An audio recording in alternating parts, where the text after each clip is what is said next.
आप बताएं। Tie tie फिस। अब देखिए हमारे देश की बड़ी अजीब विडंबना है। अब आप बोलेंगे क्यों, तो ये देखिए। तो शहद, बेलपत्री की बीच वाली पत्ती पर शहद लगा लीजिए और शंकर भगवान की शिवलिंग पर जाकर उसको बच्चे के हाथ से चिपकवा दीजिए। बच्चे ने भले पढ़ाई नहीं करी हो पूरी साल, पर बच्चा उस सब्जेक्ट में पास होकर ही रहेगा। अब इन महाशय पोंगा पंडित को देखिए। आपके कहीं दर्द नहीं हो रहा है? नहीं हो रहा। मैं प्रमाण दे रहा हूँ, चैलेंज दे रहा हूँ। बट वो दर्द मेरा है तो मुझे तो पता नहीं दर्द हो नहीं रहा आपके। इधर आ जाए निकल के, आ जाइए निकल के। आप बताएं। मुझे दर्द हो रहा है। बिल्कुल नहीं हो रहा, मैं प्रमाण देकर कहता हूँ, मशीन लगा ली जाए। जब बिना पढ़े बच्चे पास हो सकते हैं, बिना पुरुष के गोबर के गेहूं से बच्चे पैदा हो सकते हैं, तो अगर कोई ये चाह ले मुझे गोरा कर दो, तो क्या बुरा करता है? महाराज जी मुझे गोरा कर दो। लेकिन यहाँ गुरुजी की चली नहीं। गुरुजी क्रीम ढूंढ लगे, क्रीम लगाने वाली। अरे कोई गोरा लगाने की क्रीम दो इसे।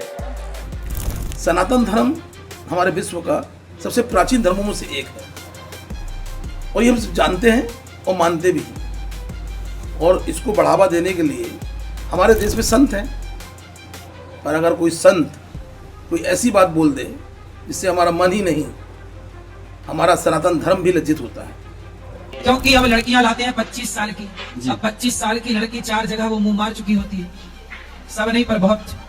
और वो 25 साल की जब तक आती है तो पूरी जवान होके आती है। जब जवान होके आएगी तो स्वाभाविक है कि वो अपनी जवानी कहीं ना कहीं तो वो उसकी जवानी फिसल जाएगी या जाएगी। 100 में कोई 2-4 कन्याएं ऐसी होंगी जो अपना पवित्र जीवन रखकर किसी पुरुष को समर्पित होती होंगी। कैसे वो सच्ची बहू बनेगी? सबसे बड़ी बात यह है कि देश की 48% वो आबादी जिसको दोषी ठहराया गया है वो चुप्पी साधे हुए है। बोलिए क्यों? समझ से परे है, पर मैं बताता हूँ क्यों। तो बुरा लगेगा ही, जिसके मनों में खोट होगा तो उसको तो बुरा लगेगा ही। साफ सीधी बात ये होती है। साजिश देखिए,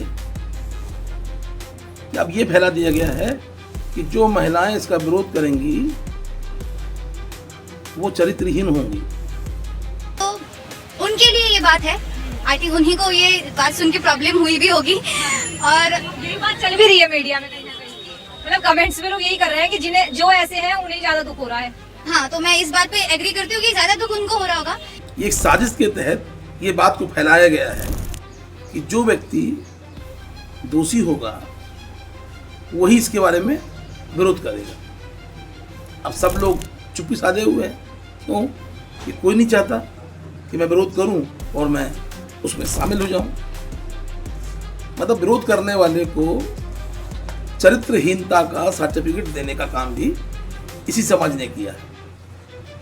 सनातन के नाम पे, संस्कार के नाम पे सिर्फ महिलाओं की ही चोटी क्यों खींची जाती है?